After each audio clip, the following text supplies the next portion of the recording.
미국의 다이버이자 산호초 연구자인 제커리 라고님의 다이버 잭은 왜 액티비스트 리서처가 되었을까라는 주제로 화상 연설 들어보도록 하겠습니다. 네, 그러면은 화상 연결 부탁드립니다.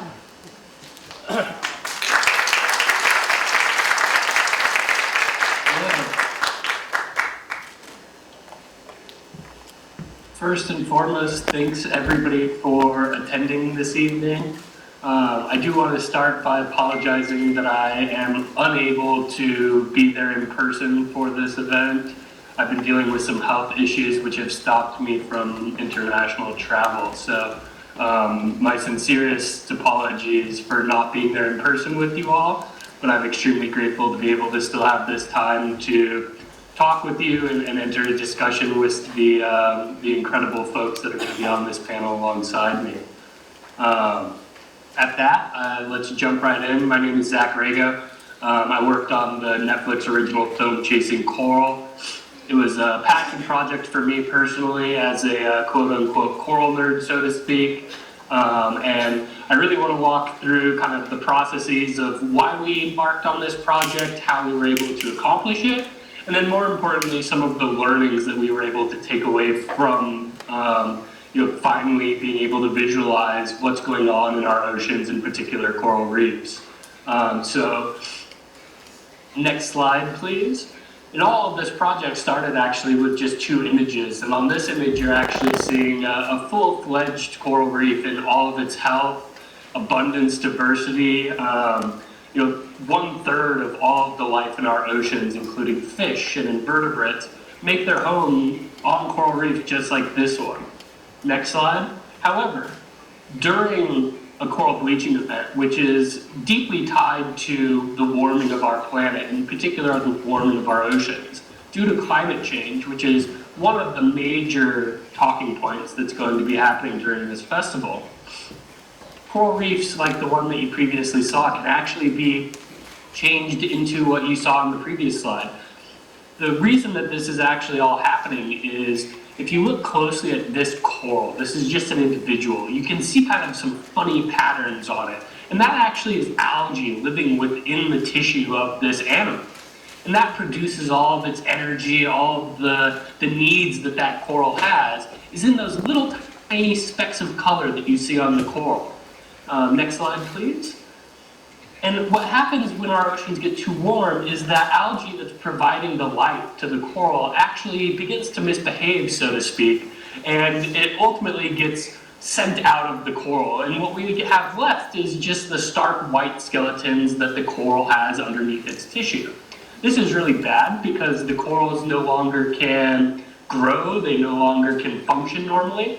And in the long term, these corals will actually die after this phase of being white. Now, my team embarked on a mission to basically capture this in its best form. And the way that we did that is we tried to use historical data. So the current graph that you're seeing is of the Great Barrier Reef.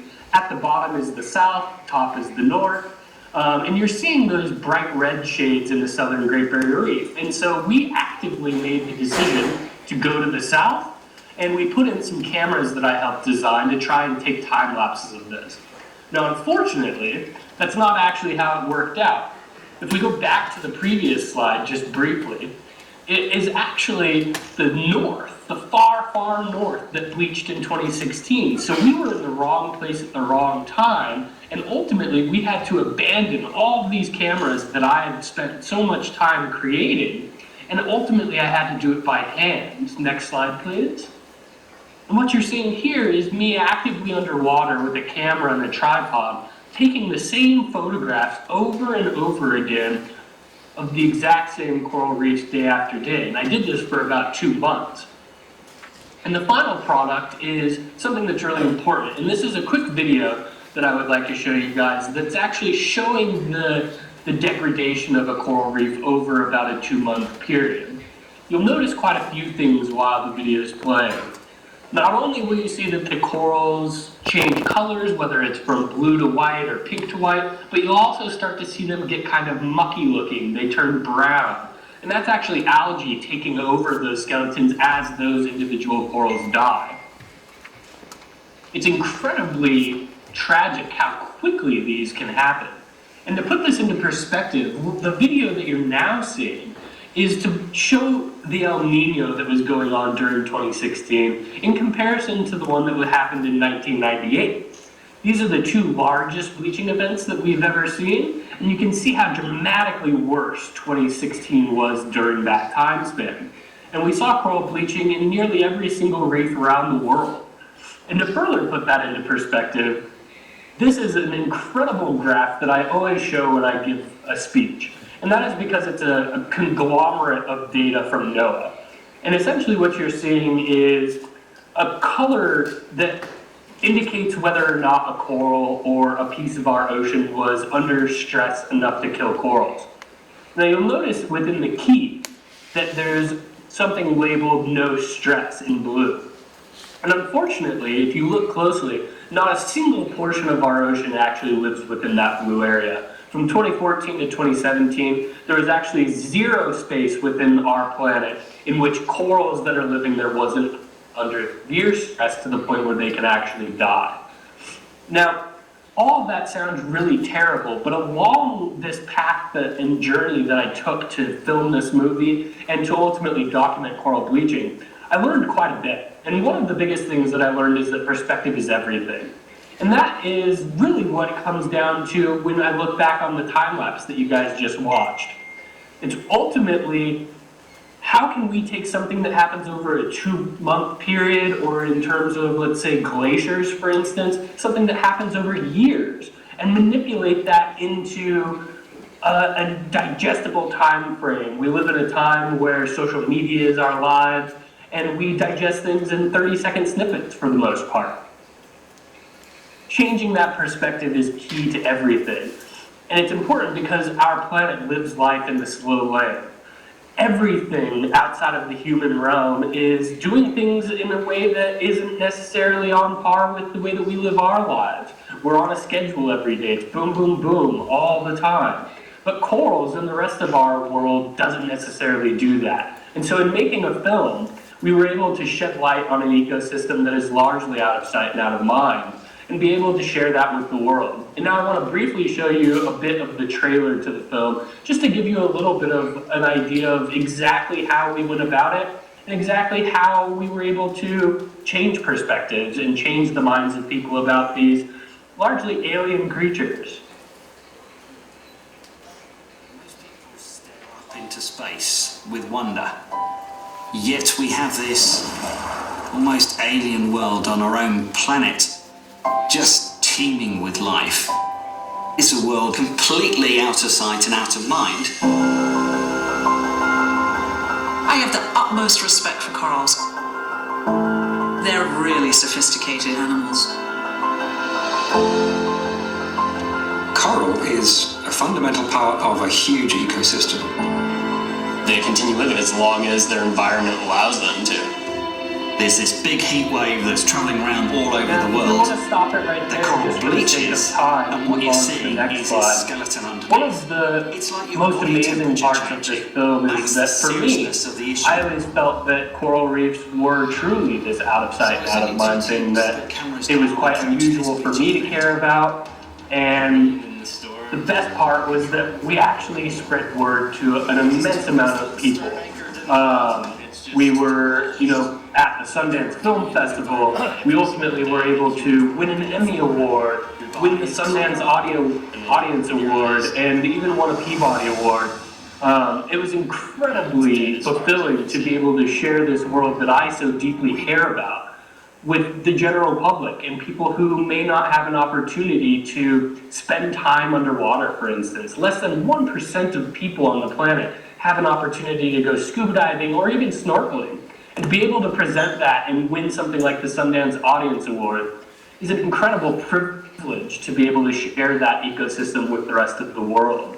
And along the way, we learned a huge amount of challenges, but also a huge amount of things that we need to focus on in order to fix the issues that are facing our environment.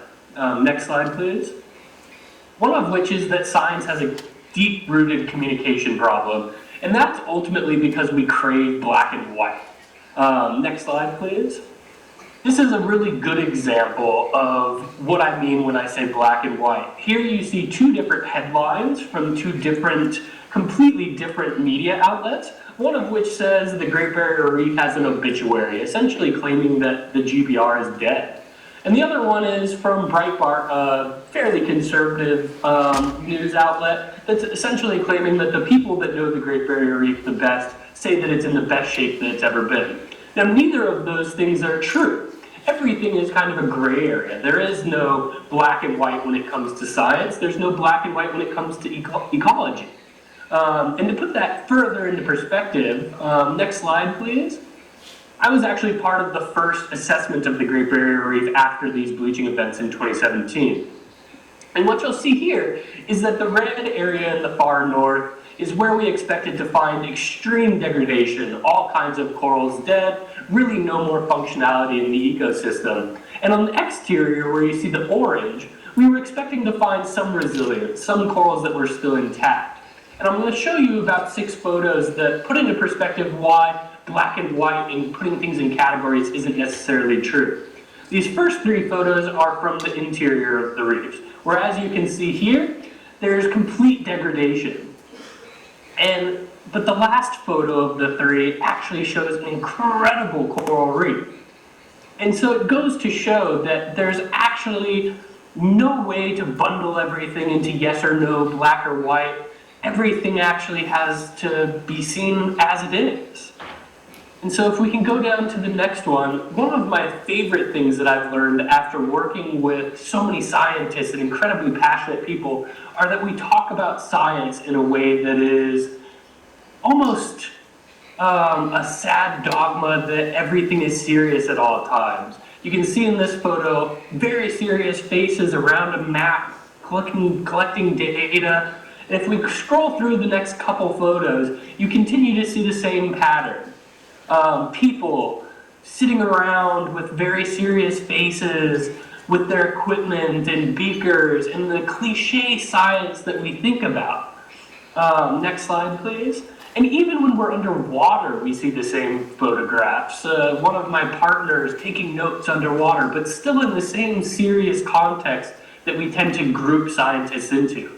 Whereas in reality, being a scientist and working in that field has nothing as much to do with the serious data collection, which has its role, as it is enjoying your subject and enjoying the place that you are and the work that you do. Now the next photos are really what makes me thrilled to do the work that I do. If you look here, this is a coral behind us that's probably 1,500 years old, and you can see the excitement and the joy in my teammates in this photograph. And even on the next photo, we're discovering corals that live in the mangroves that may actually provide the backbone to the future of coral reefs because they're already living in situations that are unbelievably difficult to live in for corals. And the next photo, on our days off, we can't dive every single day. We have a lot of fun. And that's extremely important to remember when we're talking about the next generation of scientists. It's all about finding your passion and doing it with people you like. And every now and then you get an underwater high five, which makes my day. And the final photo in this set is of a slate. It's something that we use to write underwater. And you'll see a little message on there that's pretty funny. It's those types of things that actually give me real joy and hope for the future. Now, hope is an important topic because hope is a necessity. We have to continue to find little bits of hope here and there. And in this photograph, you're actually seeing a fully fledged dead reef, but there's an individual coral still alive. And that coral has a story to tell. And from the science perspective, we have to collect those corals and we have to learn as much as we can about them. And that's exactly what we've been doing in this situation. That's a photo of me taking corals that have survived these bleaching events. We put them into these bins, as you can see here, and then we actually send them back to our laboratories and we can run experiments on them to find out, A, what is their genetic material allowing them to survive? And secondarily, in a photo like this, can we breed them to create baby corals like you're seeing here? This coral is about the size of your pinky nail. But it's got the genes of parents that have very success in getting through a bleaching event in Australia. And the following photograph is of about the size of your average smartphone. And there's about 6 different species of coral there. It's an amazing thing to see the resiliency that these ecosystems have. All we have to do is sort of hold our end of the bargain in order to be able to protect them moving forward. Now, it kind of brings me to one of my last points, and that is all of the science that we can do is irrelevant if we're not creating a next generation who is, A, educated on the current status of our world, both environmentally, but more importantly as to their role. And the next photo, please. But also getting them involved hands-on. It's one thing to tell youth to use their voice and to be activists, but it's secondarily most important to actively include them in the science, actively include them in research, in participating in making our planet a better place, rather than just educating them about it. And the next slide goes even further to my point of why film was so important. Not every student or every young person is going to be actively becoming a scientist, but they can use their skill sets, whether that's as an artist, whether that's as a politician, whatever it is that their skills are moving forward, they can actively become a part of the solution by pairing those skills with things that are meaningful to them, like you can see these students doing here. And lastly, pairing all of that together is what I've created as the Ocean Blueprint, which is a nonprofit organization which is going to bridge the novel use of technologies and research and science and bring it into the classroom to allow students to actively better themselves and be able to feel hands-on with finding solutions so that we can fix these things going on in our oceans. And if you go to the next slide, these are some of the cameras that my company builds. This is actually the cameras that we were using for the film itself, the time-lapse cameras. But if you go to the next slide, you can see it in action underwater. And what we're doing now is we're taking these camera systems and we're including them into classroom projects with youth around the world. So in this next slide, you can actually see one of my team members working with a group of students in New York City to be able to put these cameras onto one of their own projects where they're the leaders, hands-on, actively creating data that's helping us move forward in a progressive manner towards finding solutions. And that's really what gets me excited. And the way that we're going to fix things is by bridging the science and not keeping it behind closed doors, but actively including the next generation and actively including the general public to be able to have access to these amazing tools and amazing ecosystems. And that's really where the focus is and where I believe that we have to move forward. And I hope that the creativity in this room and the creativity that's going to be ongoing for the next 2 weeks during this program and during the festival is really going to spur new ideas and spur all of you to be able to take your passions and be able to run with them and create progressive movements towards a better world and a better environment. And so last slide, please. At that, I'd like to say thank you to everybody in the audience. Again, I deeply wish that I could be there in person with you if it weren't for some of the health issues that I'm dealing with, but I greatly appreciate you guys spending time with me this morning. And obviously, I'm very excited to stick around for the discussion period after my other 2 colleagues on this panel have their opportunity to speak as well. So at that, thank you so much.